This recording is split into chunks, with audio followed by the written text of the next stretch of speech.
कहते हैं खामद मुश्किलात का शिकार हो गया, घर में परेशान बैठा था। घर वाली ने आकर पीछे कंधे पर हाथ रखा, अपनी उंगली से हीरे की अंगूठी तार कर कहा, ये लीजिए, इसको बेचकर अपनी जरूरत पूरी कीजिए। खामद थोड़ी देर चुप रहा, फिर चला चला कर रोना पीटना शुरू कर दिया। बीवी ने हौसला देते हुए कहा, आप ही ने तो खरीद कर दी है, पैसे और आ जाएंगे फिर खरीद लेंगे। खामद ने रोते हुए कहा, रोना तेरे इशार पर नहीं आ रहा, रोना इस बात पर आ रहा है कि अंगूठी नकली है। ऐसे ही कुछ अरसा पहले कुछ लोगों ने एक शख्स को जहाज पर लाकर मशीयत उसके हाथ पर रख दी।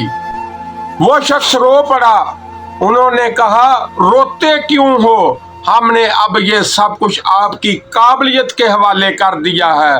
उस शख्स ने कहा, मुझे आपके इशार पर शक नहीं, मगर बात यह है मेरी काबिलियत ही नकली है। आओ पई जे तजर्बाकारी, खरीदो क्यों 670 रुपये किलो, खरीदो आटा 170 रुपये किलो, खरीदो चीनी 160 रुपये किलो।